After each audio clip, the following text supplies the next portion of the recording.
Waalaikumsalam. Bismillah, walhamdulillah, wassalatu wassalamu ala rasulillah wa ala alihi wa sahbihi wa mawala wa la hawla wa la quwwata illa billah amma ba'du. Al-Mukarram Kiai Subki bin Subki. Kita ulama besar sini ada Subki, ada Ibnu Subki. Sama-sama ulama besar. Ada Imam Subki, ada Imam Tajuddin Ibnu Subki. Pengasuh pondok pesantren Raudhatus Shalihin. Al-Mukarramin, para kiai, para tokoh-tokoh masyarakat, tokoh-tokoh alumni yang saya hormati Bapak karena siswanku yang saya hormati mantan calon bupati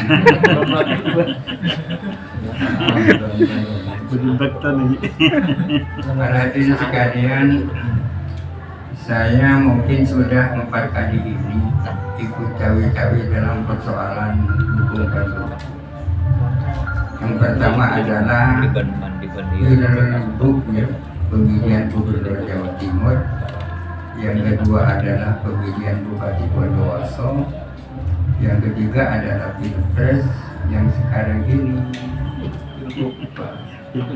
Pilgub Situbondo. Banyak orang bertanya-tanya kenapa saya kok melibatkan diri dalam hal yang seperti ini. Bukankah dulu saya hanya dikenal sebagai orang pembaca kitab di Musorga? Saya baru melakukan ini setelah beberapa tahun dari wafatnya almarhum Al-Maulana Kifawet. Dulu ketika Kifawet masih ada, saya pernah diundang Iksas alumni Madura Sumeneb. Dalam acara itu adalah ada salah seorang alumni bertanya atau menyampaikan keluhan karena merasa kesulitan untuk mengikuti himbauannya Kifawet. Kifawet menghimbau kepada seluruh alumni agar supaya mendukung I3, ya kan? Ia merasa keberatan. Saya bilang begini, kalau saudara itu merasa sudah sampai pada tingkatan mujtahid di bidang politik, terserah saudara. Akan tetapi kalau saudara merasa masih awam, ikutilah Kifawet. Karena persoalan politik sama dengan persoalan agama, ya kan? Menyangkut agama, manusia ini ada dua, ada yang awam, ada yang alim. Yang alim yang ngerti, ya kan? Orang-orang yang merasa dirinya awam ya tidak perlu berpikir sendiri tentang Al-Quran, cukup ikut kepada orang-orang yang alim, ya kan? Demikian pula di bidang politik, ada yang ngerti politik, ada yang masih awam. Makanya saya jawab kepada yang bertanya, kalau saudara merasa sudah alim, merasa ngerti tentang politik, ya terserah saudara, silahkan mau mendukung partai apa. Akan tetapi kalau saudara merasa masih awam, ikutilah kita. Saya jawab begitu, ya kan? Memang orang memilih ini ada dua macam. Ada yang memilih karena berdasarkan akal sehatnya dan hati nuraninya. Berhubung dia adalah orang yang paham tentang politik, ya.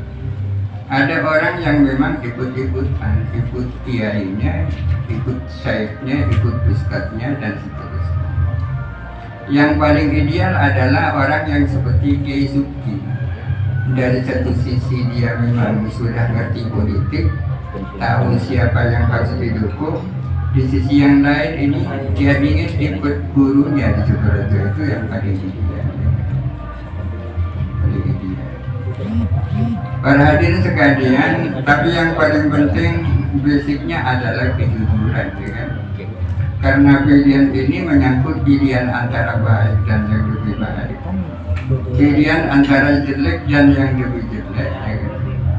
Tapi sulit mencari antara yang baik dan yang baik dengan sama-sama tingkatan baiknya sulit. Misalnya kemarin dalam pemilihan gubernur Jawa Timur, Ibu Khofifah dan Gus Ipul sama-sama baik. Sama-sama baik. Kenapa sama-sama baiknya? Karena beliau sama-sama kader NU. Bahkan Gus Ipul itu tergolong orang darah biru kan, karena masih keturunan Den Anyar, Kiai Sri Samsulan. Akan tetapi meskipun sama-sama baiknya, saya melihat Ibu Khofifah lebih baik. Apanya yang lebih baik? Punya kemampuannya di dalam manajemen, kemampuannya di dalam memimpin. Ibu Khofifah itu menjadi ketua muslimat selama 5 periode. Ada yang mempersoalkan kok dimonopoli ketua muslimat? Bukankah banyak kader-kader yang lain? Memang kader-kader yang lain yang sudah banyak, tapi tidak ada yang mau karena khawatir tidak seperti Ibu Khofifah itu kan. Khawatir tidak. Memang sulit cari orang seperti itu. Yang kedua, ketika beliau itu diangkat menjadi Menteri Sosial, ya kan? Ketika pertama kali masuk kantornya, dia melakukan bersih-bersih di kantor itu. Para stafnya bercerita kepada saya bahwa yang namanya ibu tak pernah tidur sejak ia diangkat menjadi Menteri Sosial. Apanya selalu perbaiki, itu kelebihannya. Kelebihan yang kedua, kedua-duanya sama-sama NU. Ibu Khofifah itu ketua muslimat dan Ibn Tata adalah NU. Dia adalah ketua NU cabang Jepang. Pada saat beliau kuliah di Jepang, dia adalah ketua NU cabang Jepang. Sehingga pada waktu itu saya mengatakan, andai kata Khofifah saja tanpa Ibn, saya milih Khofifah. Andai kata Ibn saja tanpa Khofifah, saya milih Ibn. Sekarang ini Khofifah dan Ibn kumpul jadi satu. Tidak ada alasan untuk memilih yang lain. Para hadirin sekalian, yang paling penting sekarang ini adalah pencerahan. Jangan sampai melakukan sebaliknya ya. Jangan melakukan sebaliknya. Sesungguhnya saya sudah berazam dan berniat untuk tidak ikut-ikutan dalam persoalan pilkada Situbondo. Akan tetapi saya melihat sesuatu yang tak boleh dibiarkan. Apa yang dimaksud adalah praktek keadilan selama bertahun-tahun, ya. Bertahun-tahun. Ketika kemarin dia yang terjadi mutasi besar-besaran. Orang-orang yang berbeda politik dimutasi ke mana-mana, itu kezaliman luar biasa. Tak boleh dibiarkan. Dan khusus Sukoharjo sendiri, Sukoharjo itu merasa tidak punya bupati selama 10 tahun karena keinginannya selalu tidak mendapatkan respon. Sehingga ada keinginan dari sebagian teman, bagaimana kalau Sukoharjo memisahkan diri saja dari situ. Ikut Banyuwangi. Apa pertimbangannya? Karena ternyata lebih banyak manfaatnya Banyuwangi kepada Sukoharjo daripada Situbondo. Padahal bukan kabupatennya. Khususnya ketika ada tamu-tamu dari luar negeri, dari Mesir, dari Irak, dari Saudi, yang paling berperan adalah Banyuwangi. Sementara Situbondo jangankan punya peran, diundang saja tidak datang. Oleh karena itu ini jangan dibiarkan. Jangan dibiarkan. Meskipun Pak Karna tak menang, yang penting tak menang ya, tak jadi. Tapi kalau Yoyo tidak jadi pasti Pak Karna yang menang. Hanya dua. Para hadirin sekalian, saya melihat akhir-akhir ini ada terjadi di Situbondo hal yang luar biasa menurut saya. Apa yang luar biasa? Ada informasi bahwa ada calon yang katanya dipilih langsung oleh Allah Subhanahu wa Ta'ala dan sudah mendapatkan restu dari wali-wali yang sudah almarhum. Saya menganggap ini luar biasa. Kenapa luar biasa? Karena sepanjang sejarah, sejak masa sahabat sampai sekarang, hal yang seperti itu tak pernah terjadi. Apa masuk TPS? Iya. Dulu ketika Rasulullah berwafat, ya, terjadi terjadi pertikaian yang luar biasa di antara para sahabat, khususnya antara sahabat Muhajirin dan sahabat Ansor. Apa sesungguhnya yang menyebabkan mereka bersitegang dalam waktu yang lama? Karena menyangkut siapa penggantinya Rasulullah. Sahabat Muhajirin mengusulkan agar supaya yang menggantikan Rasulullah adalah dari kalangan sahabat Muhajirin. Sebaliknya orang-orang Ansor mengusulkan agar dari kalangan Ansor.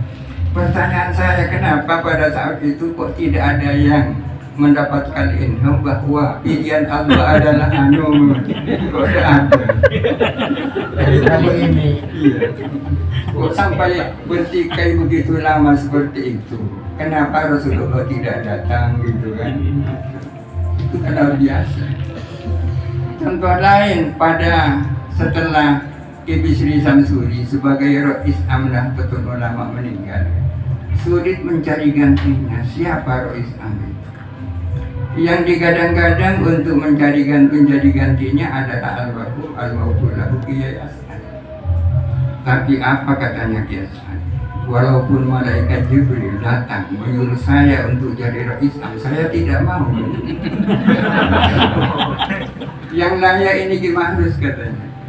Tapi apa katanya Ki Mahrus? Jangankan malaikat Jibril, malaikat mau datang minta saya jadi Rois Am, saya tidak mau.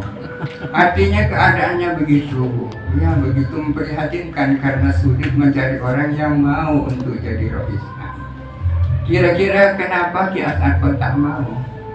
Ya karena NU Nahdlatul Ulama ini adalah organisasinya para ulama.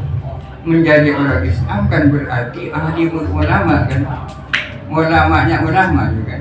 Rasul Ki As'ad sudah barang tentu dengan tawaduknya merasa dirinya belum layak untuk menjadi ulama, apalagi menjadi ulamanya ulama, ya kan? Tapi sekarang banyak orang yang diulamakan.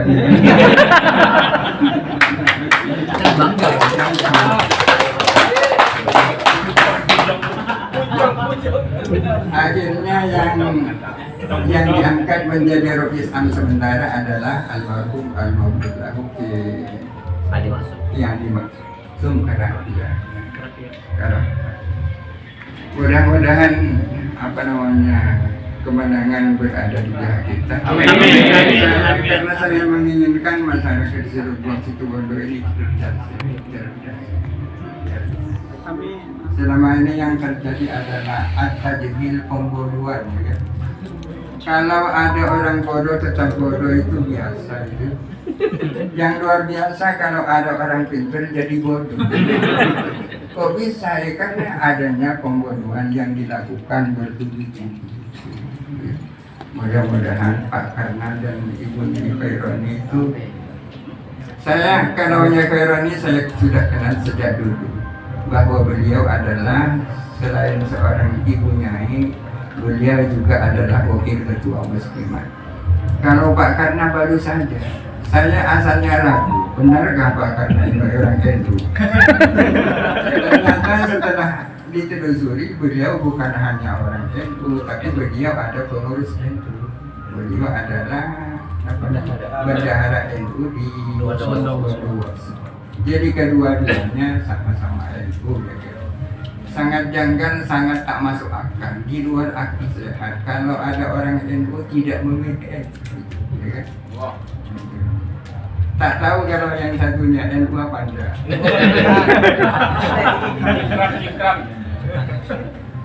Saya ingin menyampaikan apa yang selalu saya sampaikan dalam setiap mohon pemilihan yang alhamdulillah selalu menang. Saya selalu menyampaikan bahwa kami melakukan dukungan ini tidak dalam rangka kita ingin di anak emas. kita tidak ingin dianak-emaskan dari calon yang menang, karena tidak dianak-tirikan saja sudah. Kami cukup tidak dianak-tirikan.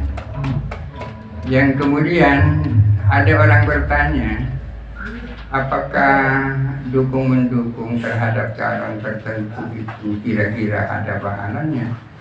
Karena kalau tidak ada pahalanya kita rugi berkali-kali kan. Saya menjawab kalau tujuannya adalah dalam rangka untuk memberantas kezaliman dan ketidakadilan, saya yakin ada pahala. Amin. Itu saja. Assalamualaikum warahmatullahi wabarakatuh.